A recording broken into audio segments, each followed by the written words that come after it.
యేసుక్రీస్తు ప్రభునామములో మీ అందరికీ వందనాలు. దేవుడు మీ కుటుంబాలను దీవించి ఆశీర్వదించునుగాక. లేఖన భాగములో నుండి మార్కు సువార్త 7వ అధ్యాయం 37వ వచనాన్ని చదువుకొని మన వాక్యాన్ని ముందుకు కొనసాగుదాం. మార్కు సువార్త 7వ అధ్యాయం 37వ వచనంలో ఈ మాట ఉన్నది. ఈయన సమస్తమును బాగుగా చేసి ఉన్నాడు. ప్రార్థన చేద్దాం. ప్రేమ కలిగిన తండ్రి, నీకు వందనాలు చెల్లిస్తున్నాం. మీరు మాతో ఉండి మమ్మల్ని బలపరుస్తూ ఉన్నందుకు వందనాలు. వాక్యాన్ని వింటున్న నీ బిడ్డల జీవితాల్లో మేలు దయచేసి తృప్తిపరచండి, ధైర్యపరచండి, ఆదరించి కృప చూపండి. యేసు ప్రభు నామమున అడుగుతున్నాం తండ్రి, ఆమేన్. ప్రభునందు ప్రియ సహోదరి సహోదరులారా, యేసుక్రీస్తు ప్రభువారు తూరు ప్రాంతాలను విడిచిపెట్టి సీదోను అనే ప్రాంతం ద్వారా దెకపోలి అనే ప్రాంతాల మీదుగా గలిలయ సముద్రం దగ్గరికి వస్తాడు. యేసు ప్రభువారు కాలినడకన 12 మంది శిష్యులను వెంట పెట్టుకొని దేవుని రాజ్య సువార్తను ఆయా ప్రాంతంలో ప్రకటించుకుంటూ వస్తున్నాడు. అలా వచ్చే సమయంలో గలిలయ సముద్రం దగ్గరకు వచ్చినప్పుడు యేసు ప్రభు దగ్గరలో ఉన్న గ్రామస్తుల్లో నుండి చెవిటివాడు నత్తివాడైన ఒక మనుషుణ్ణి కొందరు ఆయన దగ్గరికి తీసుకొస్తారు. అతడు చెవిటివాడు మరియు నత్తివాడు. యేసు ప్రభు దగ్గరికి ఆ వ్యక్తిని తీసుకొని వచ్చి యేసు ప్రభుని బతిమలాడతారు, రిక్వెస్ట్ చేస్తారు. యేసు ప్రభువా, బోధకుడా, నువ్వెన్నో అద్భుతాలు చేసావు, ఎంతో మంది జీవితాలను బాగు చేసావు, సరి చేసావు. ఇగో ఈ బిడ్డ చెవిటివాడు నత్తివాడు కనుక స్వస్థపరచు, ఈ బిడ్డను కూడా బాగు చేయమని యేసు ప్రభుని వేడుకుంటారు.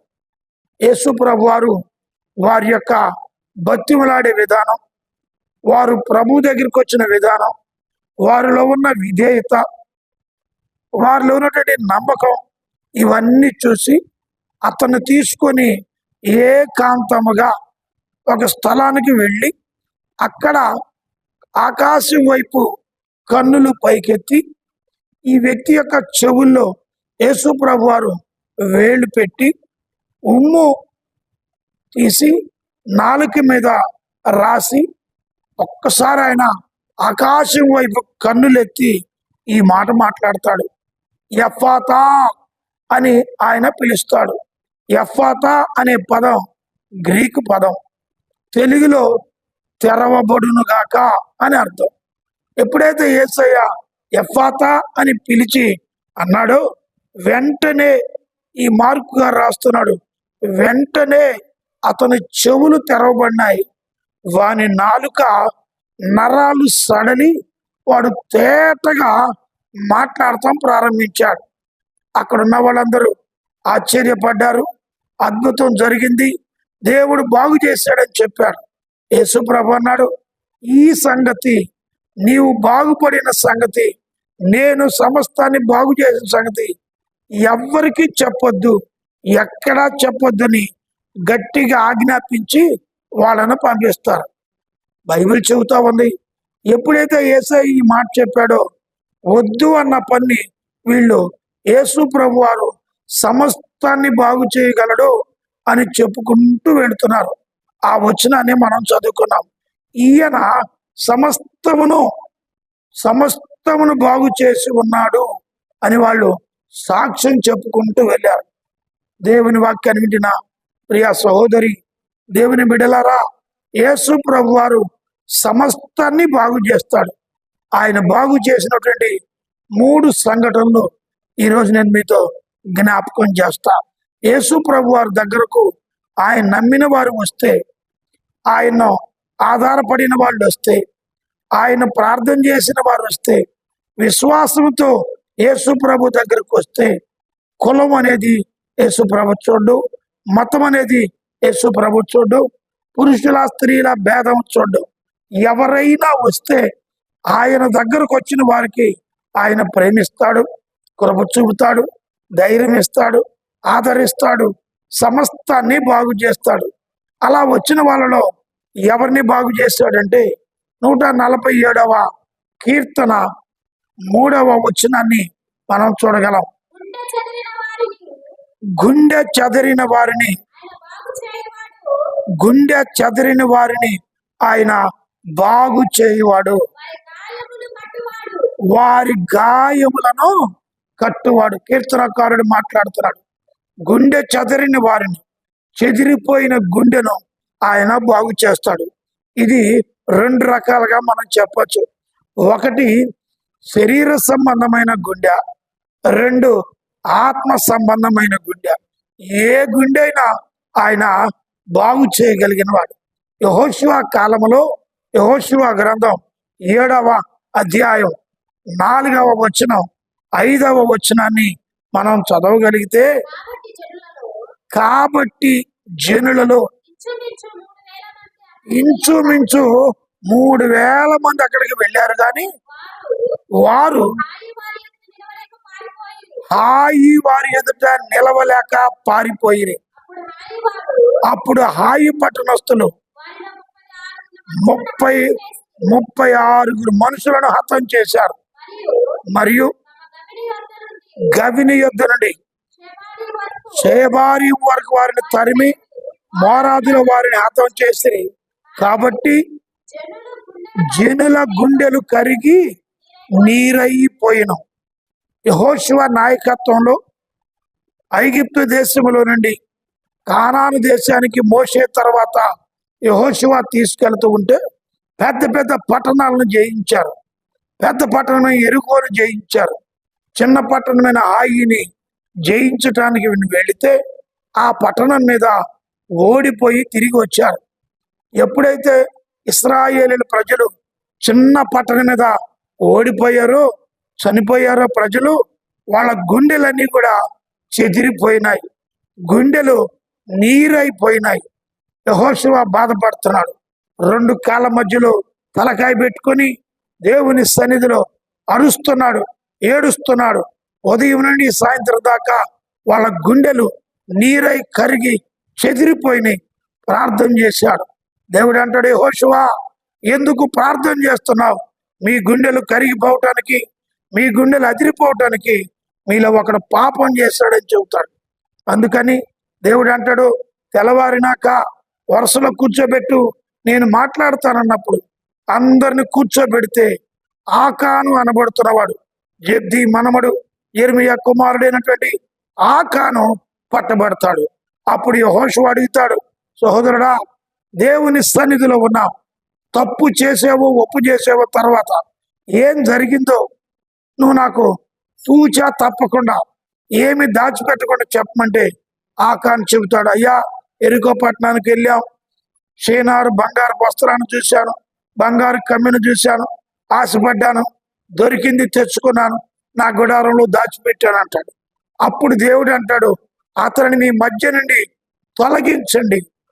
ఆకాను పాపం చేశాడు గనుక మీరు ఓడిపోయారు, మీ గుండెలు చెదిరిపోయినాయి. మీ గుండెలు నేను బాగు చేస్తాను. నేను మీ గుండెను బాగు చేయాలంటే మీ మధ్యలో ఉన్న పాపమును తీసివేసుకొనుడి. ఆకాను పాపం చేశాడు గనుక ఆ యొక్క పాపాన్ని తీసివేయమన్నప్పుడు బైబిల్ చెబుతా ఉన్నది, ఆకానును, భార్యను, పిల్లలను, వంశాన్ని, కుటుంబాన్ని రాళ్లతో కొట్టి చంపేస్తారు. అప్పుడు పాపం అక్కడ పరిహరించబడుతుంది. ఈ రోజు వరకు ఆ స్థలంలో రాళ్ల కుప్ప ఉంది గనుక ఆకోరు లోయ, బాధ లోయ, దేవుడు పాపాన్ని విడిచిపెట్టినటువంటి లోయ అని అక్కడ రాయబడుతుంది. ప్రియ దేవుని బిడ్డలారా, పాపములో ఉన్న వారిని, శాపములో ఉన్న వారిని యేసయ్య శిలువ మరణ పునరుద్ధానం ద్వారా చెదిరిపోయిన గుండెలను బాగు చేశాడు. ఎప్పుడంటే పాపాన్ని విడిచిపెట్టినప్పుడు. ఇది మొదటిది, ఆయన గుండె చెదరిన వారిని బాగు చేసే దేవుడుగా ఉన్నాడు. రెండవది, ఆయన ఇర్మియా గ్రంథం 3వ అధ్యాయం 22వ వచనాన్ని మనం చదవగలిగితే, ఇశ్రాయేలు ప్రజలను ఉద్దేశించి దేవుడు మాట్లాడుతున్నాడు, భ్రష్టులైన పిల్లలారా తిరిగి రండి, మీ అవిశ్వాసాన్ని నేను బాగు చేస్తా, నీవే మా దేవుడు అని యెహోవాని, నీ వద్దకే మేము వచ్చుచున్నాం. చాలు. ఇశ్రాయేలు ప్రజలు 2 నేరాలు చేస్తారు. ఒకటి, జీవ జలముల ఓటైన ఆ యొక్క యేసు ప్రభు వారిని లేదా యెహోవా దేవుడిని విసర్జిస్తారు. రెండవది, నీళ్లు నిలవలి బద్దలైన తొట్లను వారి కొరకు వాళ్ళు ఏం చేస్తారంటే నింపుకుంటారు, ఏర్పాటు చేసుకుంటారు. దేవుడైన యెహోవా అంటాడు, నా ప్రజలు 2 నేరాలు చేశారు, నేను వారి మీద ఈ 2 నేరాలు మోపుతున్నాను. వారు విశ్వాస భ్రష్టులయ్యారు, ఇశ్రాయేలు విశ్వాస ఘాతుకురాలయ్యాడని చెప్పి దేవుడు కోపగించుకుంటాడు. ఆ కోపంలో వారు భ్రష్టులైపోయినారని, విశ్వాసం తొలగిపోయి అవిశ్వాసులయ్యారని దేవుడు తెలుసుకుంటారు. అప్పుడు వాడు దేవుడు చెప్పిన మాట ఇశ్రాయేలుని విని ప్రభు దగ్గరకు వస్తారు.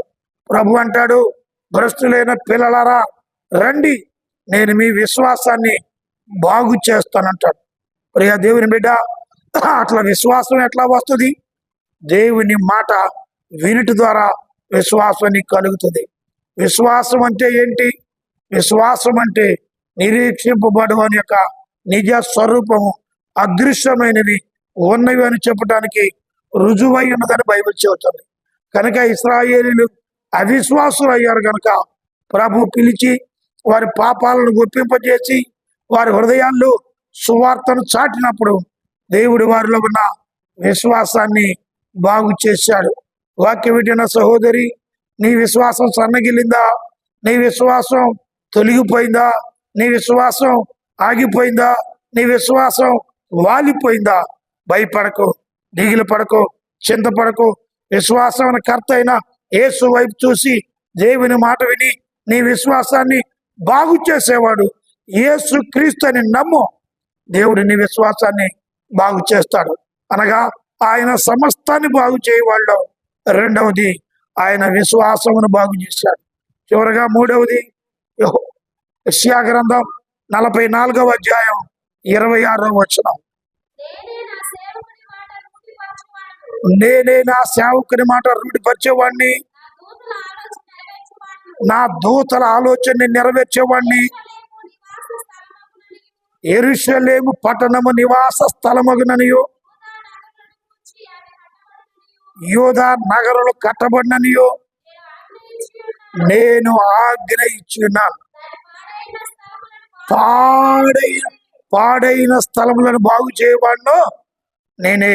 దేవుడు అంటున్నాడు, పాడైపోయిన స్థలం యెరూషలేము పట్టణం పాడైపోయింది, యెరూషలేము మందిరం పాడైపోయింది. యెరూషలేము అనగా దేవుని సంఘం, యెరూషలేము అనగా దేవుని బిడ్డ, యెరూషలేము అనగా విశ్వాసి, యెరూషలేము అనగా దేవుని మందిరం. ఇవి యేసు ప్రభు కాలంలో నుంచి పాడైపోయినాయి. పాడైపోయిన మందిరాలను, పాడైపోయిన స్థలాలను, పాడైపోయిన జీవితాలను, పాడైపోయిన హృదయాలను బాగు చేసేవాడు నజరేయుడైన యేసయ్య. గమనించారా? హృదయము దేవుని ఆలయానికి సాదృశ్యం, జీవితం దేవుని మందిరానికి సాదృశ్యం.